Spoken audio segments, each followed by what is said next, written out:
We're just waiting for a secret signal. So give us a minute or two. Are we good to go? Ah, lovely. Thank you. Well, good evening and thank you so much. It's so lovely to see you all here this evening. I think Sandra will be delighted. And I can see she's met a friend or two. And I kept hearing the word, oh, dancing, dancing, dancing, you know. Anyway. So, my connection with Sandra is I went to school with her brother Ian. We were both at St. Joseph's College. And that's how I got to know Sandra. So Sandra left Sri Lanka in 1970. Was very involved with theatre, but then went on to work in law, which she does to this day. Yeah? And I'm sorry I haven't been able to read the book. I just want to be honest here, but I've glanced at it. But it was such a memory from my childhood. The events, it was things our parents discussed and we didn't quite understand. So I'll now leave Sandra to give you a very wonderful evening. Thank you. Thank you, Dominic. Thank you for the introduction.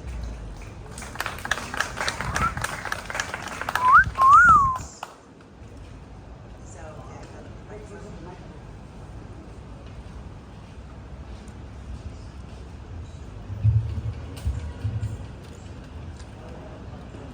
I use this one if you like. Yeah, okay. If I drop it, I drop it. Alright, thanks. Just take it. This is kind of.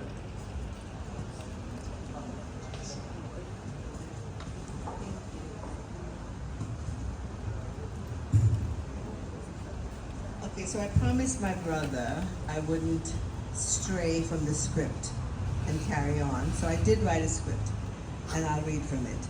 So I want to thank everyone this evening who came to celebrate the launch of my book, Officer's Mess. It means so much to see family, my cousin and my granddaughter, as well as friends who have traveled from as far as Toronto and Germany, as well as old and new friends from our homeland, Sri Lanka. I want to give special thanks to my brother Ian, who so thoughtfully steered this event, together with his Josephian school friend Dominic, who is also quite serendipitously the nephew of Justice Sanzoni, who presided over the coup trial. My thanks as well to everyone at Barefoot, who organized everything so seamlessly behind the scenes.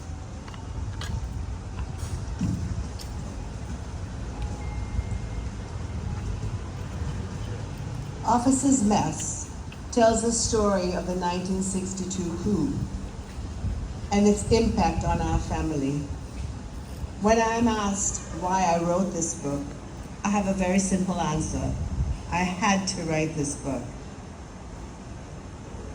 I wanted to reveal the human experience behind the political and legal drama that has so often been played out in newspaper articles, legal treaties, and footnotes in historical journals.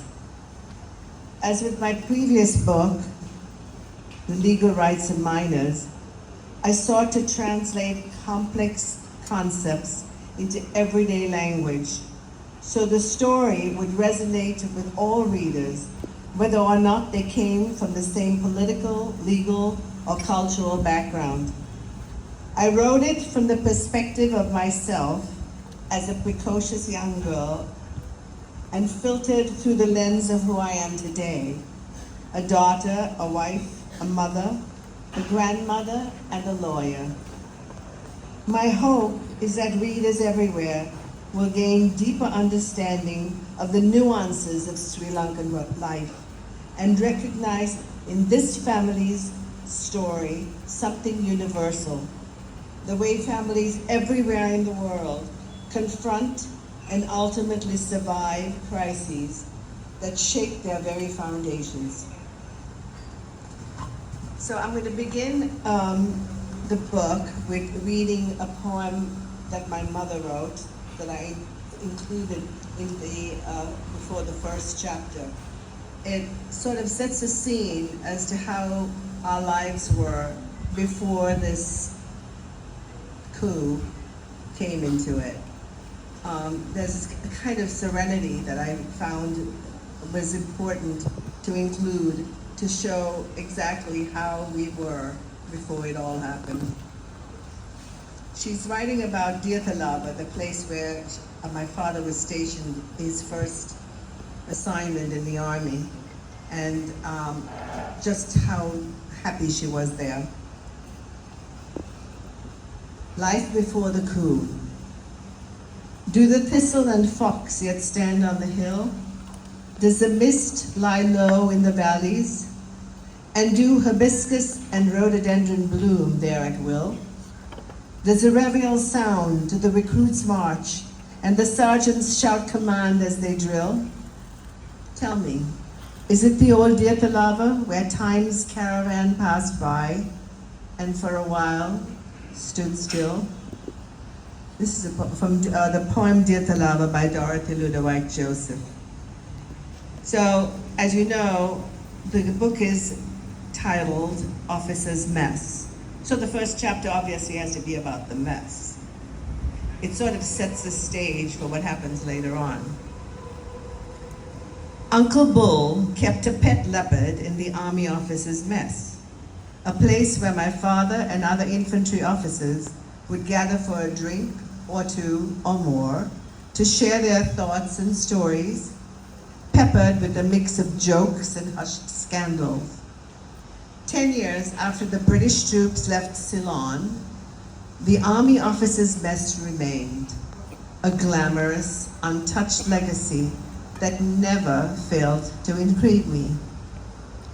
Although my father lost his officer's commission in the British Army when it disbanded after the war, he was able to pivot and secure a prized position as a commissioned officer in the newly formed independent Ceylon Army, molded entirely on the stylish British model. My father, a soldier to his core, was never cut out for civilian life. So this was the career opportunity of a lifetime. The army was his passion.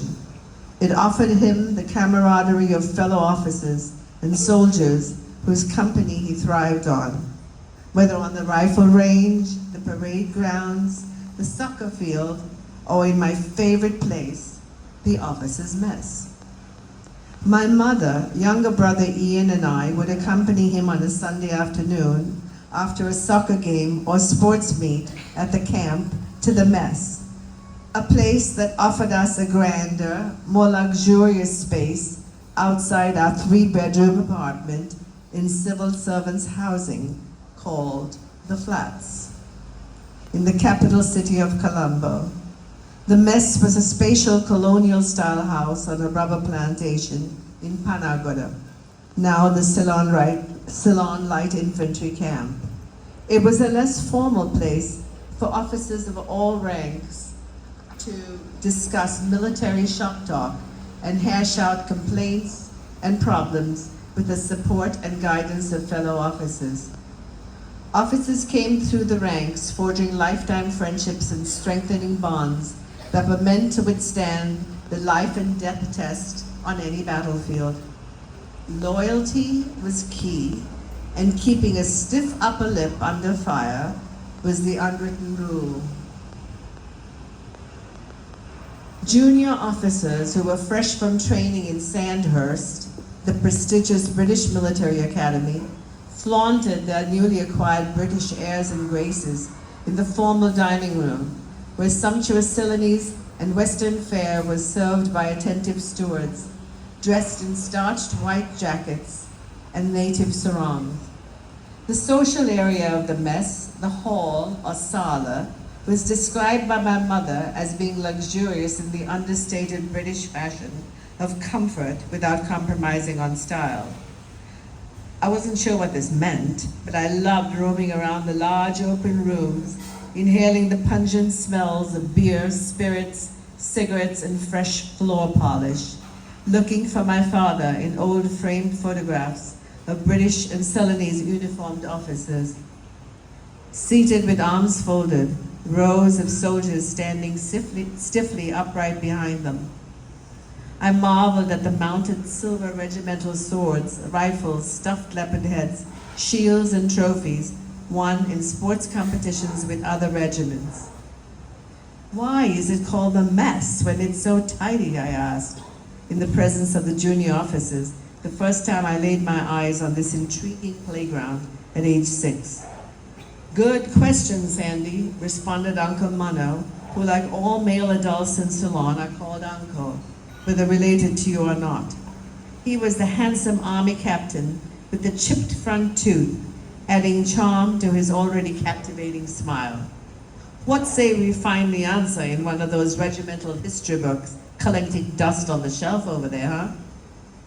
It stands for Maintenance of Equal Social Status, announced Uncle David, Captain David, another Sandhurst graduate, who seemed to take himself very seriously. What the bloody hell does that mean? Boomed Uncle Bull, Captain Bull, the big personality in the room. Sounding a bit bossy to me, Uncle David said, "Come on, men, you should know this. It means that all officers are treated alike and given the same respect in the mess, just because they are officers, regardless of their rank." My father, a major, a tall, athletic, easily the most handsome, and yet the most unassuming man in the room, brought the hot air balloon down back to earth with a laugh, unless they misbehave. I usually played cards or carom at the game table with one of the lively junior officers, who never seemed to tire of indulging me and my brother Ian. Uncle Mano was the most jovial of them all, ready to join us in a game of soccer in the garden or teach us how to play billiards. Usually after a lengthy lunch, stretching from around 1 in the afternoon to early evening, we all returned to the mess hall or drawing room, where the adults continued their conversation and cocktails.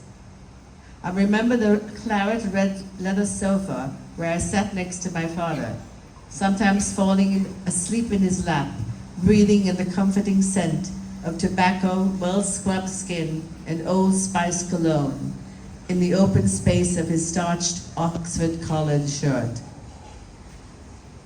If the banter at the mess veered off course into danger zones of politics or religion, my father, who was a natural diplomat, intervened to change the discourse, ensure that the mess status quo was maintained. One way he did this was to encourage everyone to join in a rousing sing-song with British and Irish ballads like "Show Me the Way to Go Home," "It's a Long Way to Tipperary," and "Foggy, Foggy Dew," sometimes changing the lyrics to "Puggy, Puggy Dew," to make fun of the Sinhalese who substituted the P sound for the F sound that didn't exist in their native language. "Isn't that mean, Daddy?" I asked when I learned what "Puggy, Puggy Dew" meant. "No, girl, it's all in good fun," he answered. "Everyone joins in, even the Sinhalese officers." And since my father was a kind soul, I took him at his word. Among other perks included in my father's position as officer in command or OC of Charlie Company was having a Batman, a servant assigned to him to act as his valet, to maintain his uniform and personal equipment. He also had a soldier who picked him up in an army jeep from the flats and drove him to the army barracks about 15 miles away. Although Daddy seemed to take this all in stride, I loved to watch the neighbors gawk at the soldier saluting him when he arrived in the army jeep to pick him up every morning. On one of these languid Sunday afternoons, we all retired to the sala after a grand lunch of rice and an array of meat and vegetable curries, topped off by our ice cream of choice. My cousin Melanie was with us that day. We were called Pepper and Salt because we were born 2 months apart and completely inseparable. She was Salt because she was born blessedly fair, a prized attribute in Ceylon, traced to a hierarchical prejudice based on claims to Aryan or European ancestry. My, what a beautiful baby, and so fair, no? Was an acceptable comment by any visitor of a light-skinned newborn. I was Pepper because I was darker tinted and described openly as the dark but attractive one. The first time I heard an adult relative refer to me this way, I wondered if dark was like a birth defect I had to disguise and compensate for all my life. My mother would attempt to make me feel better by pointing out my redeeming attributes, ostensibly to build up my ego. You are so lucky that God has given you so many talents, child. You can sing, act, and dance better than anyone, and you're good at sports too. I wished she had said I was pretty, but she never did. And she too slipped up sometimes. Oh my God, child, don't go out in the sun without a hat. She would shriek despairingly as she followed me around the flat, armed with a Coty's white powder puff to coat light pressed powder on my dark but attractive face. I think the reason I loved going to the mess was because as the daughter of the senior officer, I was a star even when my fairer cousin, Melanie, was around. On this particular afternoon, Melanie and I were engrossed in a game of carom that she was winning. I had 5 pieces left on the board, and she was poised to slam her last piece into the pocket and follow that strike up with the red closer piece to win the game.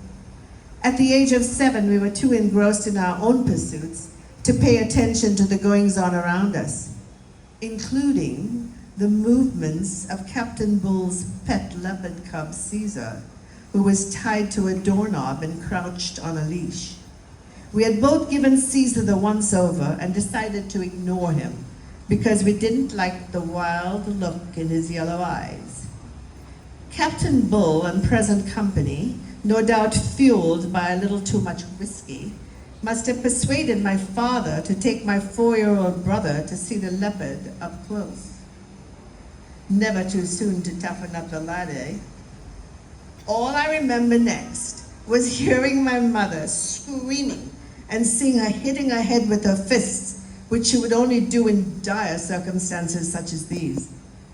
I then watched wide-eyed as my father plunged his hand into Caesar's mouth and removed Ian's foot from its jaws, held open by the suddenly sober Uncle Mano and Uncle Bull. Ian's little leg came out in one piece, covered in a splash of freshly drawn blood. After calming my mother down with a glass of water and a yeast fight tablet, a caffeine and vitamin B cure for all nervous disorders, we were packed into our little blue Fiat 600 and on our way to the military hospital, where the family doctor was waiting to minister to Caesar's victims. The damage to Ian was addressed with a tetanus shot and a bandage on his thigh, where Caesar had gouged a piece of his skin. My father's injury was much more serious, however, since he ripped a tendon in his hand on the leopard's sharp teeth, and he was never able to straighten his middle finger again. There goes my cricket career, he joked, but then, as if to reassure us, he added, I was never a great bowler anyway. I'll just have to change my batting grip. The one saving grace of this debacle was that I didn't have to suffer the humiliation of losing the abandoned carom game to Melanie, who always kept track of her victories over me. Not much more. Can I continue? That evening, with the last flames of the setting sun marbling the sky in welts of red and orange over a darkening navy blue ocean, my brother slept safely in his room. My mother rested uneasily in the master bedroom, door closed, in protest at my father's major misstep. I joined my father on the narrow cement-floored balcony leading out from our dining area. This was the place he retreated to whenever he was troubled or when he wanted to escape a simmering family drama. The usual noise from the other flats, had subsided, except for the faint, crackling sound of a radio playing in the distance, the annoying bark of a stray mutt, and the closing strains of Beethoven's Furlies, played with caution on the piano by Heidi, the closeted daughter of our music-mad neighbor. I could feel the warm breeze fanning in from the Indian Ocean, tempering the hot, humid night air and lulling our senses. It wasn't posh, but it was one of the most luxurious spots in the small world we knew. As my father sat cross-legged in a cane armchair with his peacock unfiltered cigarettes and a cut glass crystal tumbler of whiskey, I perched in front of him on a wooden stool. I watched him drag a puff from his cigarette, then reach down to tap the ash into a green glass ashtray, given to him by my mother to safeguard a precious Scandinavian coffee table. The light overhead revealed an uncharacteristic frown above his full dark eyebrows as he blew circles of smoke in the air for my benefit. I noticed the flecks of silver glinting in his lush black wavy hair, which according to my mother, when she was feeling amorous, made him look dashing, like the film posters of Clark Gable. Why did Uncle Bull have a leopard for a pet, I asked, still puzzled over the day's seismic events. Where did he find him? He rescued Caesar from the jungle. He was roaming around by himself without his mother. Why didn't he take him to the zoo? He felt sorry for him, Baba. He seemed harmless because he was a cub, my father explained, not sounding very convincing. But we should have been more cautious because after all, he's a wild animal. But some dogs bite children too, I offered, trying to make him feel better. Maybe so, he answered, but it wasn't a good choice to let your brother pet him. Then, taking another drag of his cigarette, he added, as if to restore my faith in his sensibilities, it's not a good idea to pet a stray dog or a dog you don't know either. And it definitely isn't a good idea to pet a leopard, even if it's a cub. With that, he stubbed out his cigarette and stood up, signaling he did not want to talk about it anymore. Bedtime, he said, as he put his arm around my shoulder and walked with me to my bedroom. After he kissed me goodnight, I heard him step quietly into Ian's room, where I suspect he stayed until dawn. After Caesar the leopard was scuttled off to the zoo, where he probably belonged in the first place, and Daddy and Ian were declared to be none the worse for wear by the doctor, life returned to normal as we knew it. But change was in the air. Repelled by the practices of a new singular Buddhist-only driven commanding officer, Daddy left his beloved infantry regiment to join the newly formed Armored Corps, led by an officer, he said, respected the traditional army rules of meritocracy and seniority over ethnicity. In other words, you only got promoted if you were capable and next in line, not just because you were a Sinhalese Buddhist. Although Daddy's new regiment had the good sense to have 2 stuffed leopards instead of a live one for us to ride in their officers' mess, I remarked it was not as much fun as the infantry mess. Give it time, Baba, give it time. The infantry is over 75 years old. The Armored Corps is younger than you are. It'll liven up. Some evenings, if we had nothing to do, I would listen to conversations between my parents and their friends who dropped in for a drink.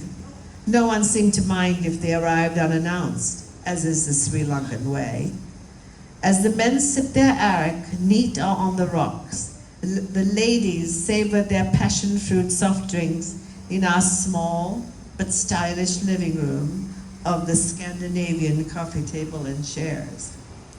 They carried on endlessly about how things were not the same since the new government started dividing the country with their ultra-nationalistic policies. What the devil are they thinking, men, making Sinhala the national language? That may be very good for the Sinhalese buggers, but what are the Tamil and Burger fellows supposed to do? The Tamils are protesting and the English-speaking Burgers are going abroad. So you know this is the end of the good life in Ceylon. This is a hell of a thing, men. No food to buy, strikes here, there, and everywhere. Schools taken over, no jobs. Something has to happen. Otherwise, this country will go to the dogs. None of these doom and gloom scenarios were playing out in my life until the following year, 1959, when my father told me I had to cancel my birthday party because our Prime Minister, Solomon West Ridgeway Dias Bandaranaike, had been shot by a Buddhist monk for allegedly trying to appease the Tamil political leaders who were protesting the Sinhala-only policies. He died on my birthday, the 26th of September. But I thought you didn't even like him, I asked my mother, hoping to change her mind. It doesn't matter how we feel about his politics, darling, she tried to explain. He is a decent man, and he was still our Prime Minister, so we have to respect him. Besides, how will it look if an army officer has a party with loud music and dancing while the whole country is in mourning? I was furious, but my parents could not be moved. So what about all our plans, I complained. What are we going to do with my birthday cake and all the shorties? What about all my friends? My mother looked like she was relenting, and I could always tell when she was wavering. Her lips pressed together, her arched eyebrows rose higher, and she took a deep breath. We can't send the cake back, so all your cousins and your friends can come and sing happy birthday and have the cake and shorties. I'm sure that will be fine, as long as we don't dance and play loud music. Fine, I snapped as I walked out of the room. Next year, I want a bigger party and a better record player. God willing, she answered, in the way she and all the adult women in our family did when they couldn't commit to something. At the time, this event was momentous, only because it ruined my birthday. I never bargained on how it was the beginning of everything unraveling, triggering future events that would impact our families more significantly, taking away everything we took for granted, and forever disrupting our safe and comfortable lives. First chapter. If you weren't too bored, I think you may enjoy the rest of it. If anyone has any questions, right? Dominic?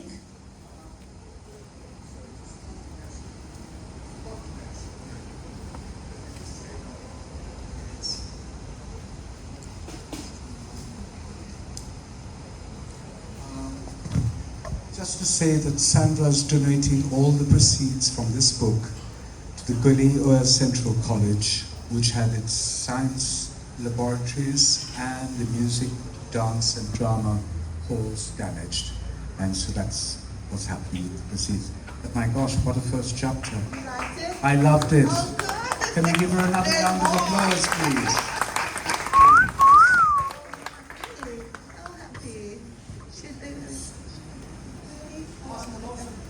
Any questions? I'd love to answer them. Yes. Sorry? Oh. Thanks so much. Thank you. Yeah, ask any questions. I'm happy to answer them. I know there are people here from the flat, so they can begin. Uncle Mano? Can't give his last name, but he was my favorite junior officer. Yeah. Yeah, he was wonderful. Of course. Tony was a big, he's mentioned in the book actually, because he played chess with FC de Serum when they were in the separate cells where they couldn't see each other and they were not allowed to talk to each other. So they would call out in a secret code the moves in the chess game while they were in separate cells. And the soldiers who were guarding them thought they were talking in some code that was secret, that affected the government. So they wrote down all the codes. And of course, it was just a chess game.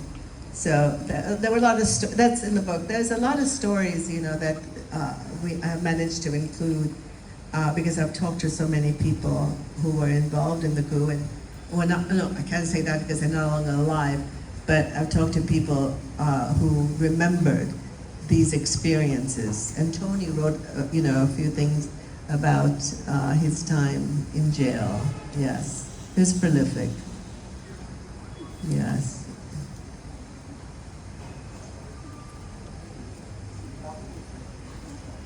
Oh, nice. Yeah. I mean, there's a lot here also about the coup itself and the trial. I mean, obviously, as a lawyer, that was my chief interest in writing this book. I wanted to really understand why this happened and what ensued in the trial. And it was all in the judgment with your uncle. And it was brilliantly written, very clear, very easy to follow. 300 and something pages of just very well written law and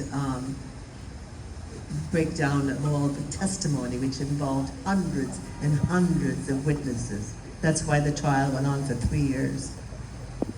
Yeah. When did I start writing this book? I have to say that the thought of writing this book has been marinating for many years, but I really started concentrating on writing it, I would say 2.5 to 3 years ago, and I belonged to a writing group, so I would read chapters at our meetings, and that's what got me just moving fast on it and really focusing. So I would say the focusing writing is a hard pastime or profession. To me, it's just one of the hardest because, you could write one page, you could write one sentence a day because you sit there and you go, what is this? So yeah, but I've really focused for 2.5 years on this book. I mean, there's a lot of research, that I was afraid because you can't write a true story about a trial and a true story about a coup d'etat and get your facts wrong. So, I mean, I really had to check every single thing I wrote. And I do have to say that even though I thought the book was perfect, my youngest son said, listen, why don't you send this book to Professor Horowitz, who wrote the book on coup d'etats and came and studied this whole coup while he was on a study. Was he on a Fulbright? I can't remember. I sent it to him, and he is a professor at Duke, and he's written several books, and is, very famous. And I'm like, oh God, I can't send this book to him. It's not in his level. And he actually read it, edited it, found mistakes that I didn't even know existed, and sent it back to me and wrote a beautiful review of it.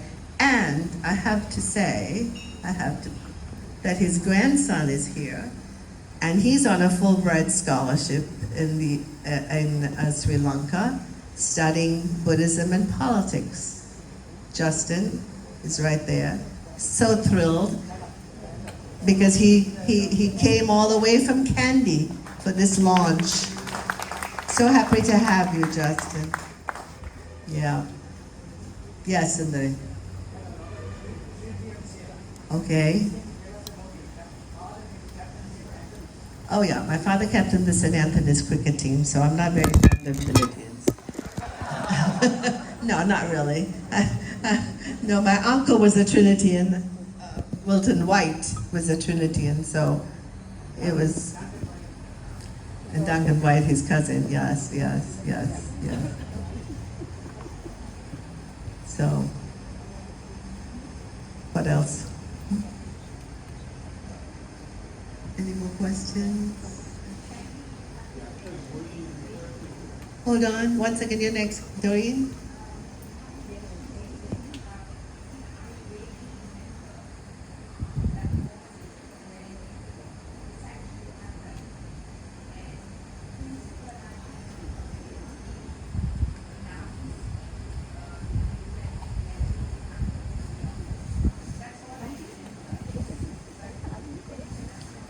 course, it's in this. It's in I think the third chapter. When Doreen went to school with me at Holy Family Convent, and she was there the day my father was arrested, and my grandmother came, and then Mother Malachi came bouncing into the classroom and took us outside, and it was, and that was the day that they were arrested, and everybody was very, very concerned. And yes, but it's here. It's in the book. It's an important chapter because, it was when we all found out what was going on. We didn't know anything because coup d'état meant nothing to us at that age. It's just that he was gone and then he was not coming back, and that was hard, very hard. Sorry, what was the question? You got it. Uncle Bull, yep, he was the big voice in the room. Yeah, he had the leopard. Yeah, he was the one who had the leopard and we talked about this. Who would have a leopard in a mess? How was that allowed? But that was the general, the general feeling at the time. There weren't that the rules weren't that rigid, and concepts and ideas were on the same level as reality when sometimes they weren't. Planning a coup and carrying it out are two different things. So, I learned a lot from researching this book, because I was taught that this was, the most incredible thing that happened, and people who were involved in it, did something really wonderful, and it's too bad that the coup didn't succeed. And that's what I believed all my life, not all my life. That's what I believed as a child and maybe older. But as a lawyer, I really studied this a little bit more, and I was on the fence as to whether this should have happened or not. Yeah. Yes.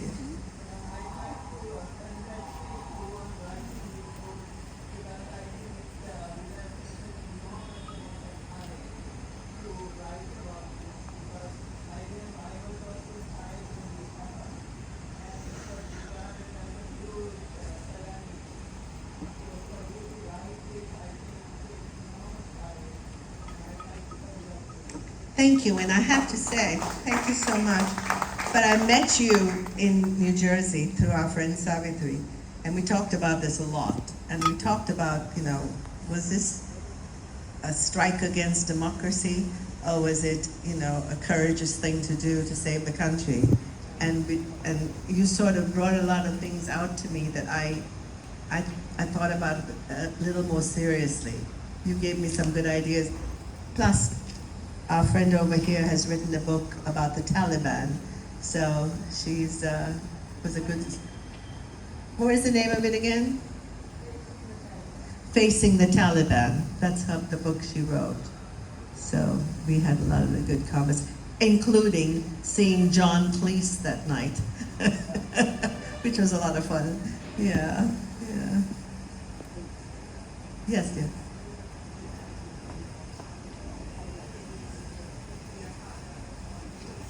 I'm sorry, give her the phone.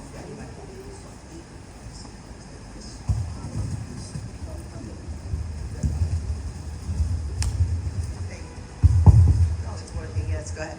Yeah, give it to anybody who wants to ask a question. Thank you. I remember the day, right now, all along I used to think about this, when your father was released, as well as Penny's father. And we had the Bernadette Gunasekara, her father. Yes. He had a sister, Deirdre, and Pat too. And there was... He was released before our fathers. I can't, but they came to school, when your dad came to school, or was it Penny's? I remember some of the fathers came to school and they ran out and hugged them. I still remember that at Holy Family. Yeah. It was just wonderful. It was it was such a celebration.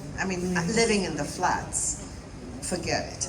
The flats just It was like it was a huge party. It was like Christmas.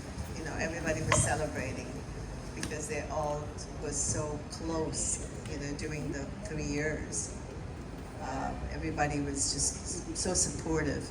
So when they were actually released, it was like a wonderful thing for everyone, including ourselves. I mean, all I know is that we had people streaming in and out of our flat all day, all night.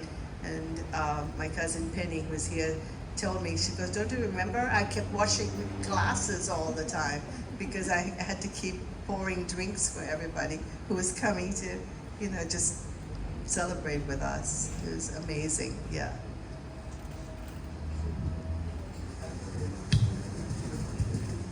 '62. Oh, when were they released? In 65. Just before the judgment.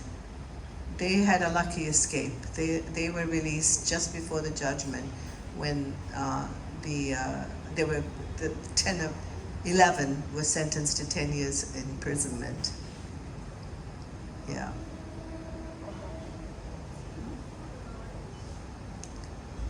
Gigi Panambalam, Ilian Kananga, and a host of others. I mean, this is what was so incredible. As my mother called them, the cream of Halstorf stepped up and defended the 24 defendants without even speaking of a fee. So basically, they just represented them for 3 years, gratis. My mother was the honorary secretary because obviously, you know, since they were not getting a fee for their work, the secretarial work had to be done. And my mother did it, and our apartment just became a print shop, a typing and print shop for 3 years. Because we did all that, they did all that in our apartment. Yeah, no, it was, but I just remember these two names specifically because they were always being talked about. But we had a lot of lawyers, a lot of them. Sorry? Was this an inspiration? Oh my God. I wanted to be an actress. So, you know, this is a big sidestep. Actually, my husband, he said, I was not getting many parts in New York, and my husband was in medical school, and he said, look, you'd better do something else. Go to law school. And I said, oh, you know what? Come to think of it, you know, I remember those wonderful days in the courtroom, and it was sort of theatrical. So I said, fine. I went to law school, and I've been a lawyer for the last 45 years. Yeah. Sorry? Oh, thank you. Oh, Wendy Watmore. Who else? Yeah, all those years with Wendy Watmore have paid off. Yeah.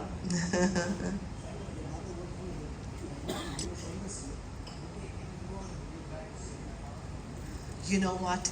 My mother worked for the American Embassy, and I do believe someone at the ambassador was told that she should not be kept on at the American Embassy if her husband was involved in the coup. From the government, someone from the government informed them that she should be fired. And I believe, I don't know if it was the ambassador or it was her boss, who was a defense attaché, said, no one's going to tell Americans what to do. You used to stay on, that's it. And so, needless to say, my mother was in love with America for the rest of her life after that.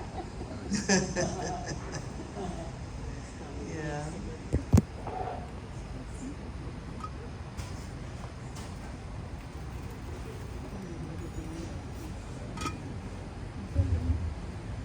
Yes. Anything else? Yes, Rita. America's changed since then? I would say so. No comment. What's that? Oh my God, no, please. I just want to live in the shadows. I want. Okay, so if we don't have anything more, well, let's socialize. Right.